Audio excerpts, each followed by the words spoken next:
शुरू अल्लाह के नाम से जो बड़ा मेहरबान और निहायत रहम करने वाला है।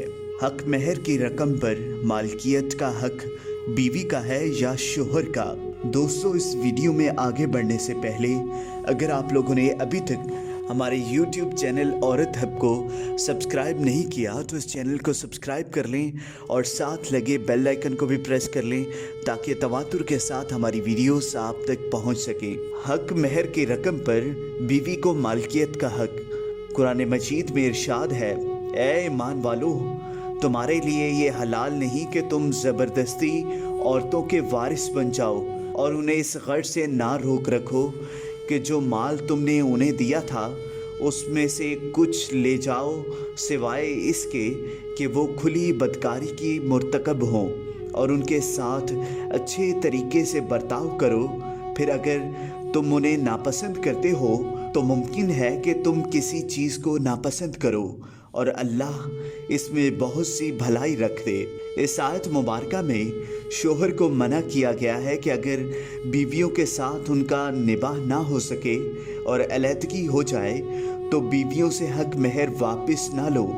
इससे हक महर की रकम पर औरत की मालकियत साबित होती है।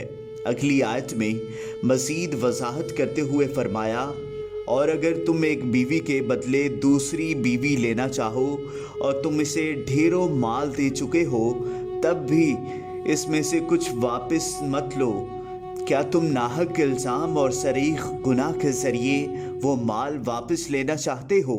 दोनों आयतों से साबित होता है कि हक महर समेत बीवी को दिए जाने वाले तहाइफ उसकी मालकियत होते हैं। बीवी अगर बरसा और रुखबत शोहर को कुछ देना चाहे तो फबा, अगर ना दे तो शोहर ज़बरदस्ती नहीं ले सकता। कुरान व हदीस में हक महर की कोई ख़ास मिक़दार मुतय्यन नहीं की गई, अलबत्ता फ़िक़्हा ने कम से कम मिक़दार 10 दरहम मुकर्रर की है। इससे कम हक महर नहीं दिया जाएगा। हक महर का तयन फ़रीक़ैन यानी मियाँ बीवी की बाहमी रज़ामंदी से भी हो सकता है और मरवजा मकदार को भी मेयार बनाया जा सकता है। शरन ये दोनों तरीके जायज़ हैं। हमारी दानिश में दौरे हासिल में इसका तयन फ़रीक़ैन की बाहमी रज़ामंदी से होना चाहिए ताकि हक महर की किसी उलझन के सबब अज़वाजी ज़िंदगी मुतासिर ना हो। दोस्तों, अगर आपको ये वीडियो पसंद आई हो तो इस वीडियो को लाइक करें, कमेंट करें और ज़्यादा से ज़्यादा शेयर करें।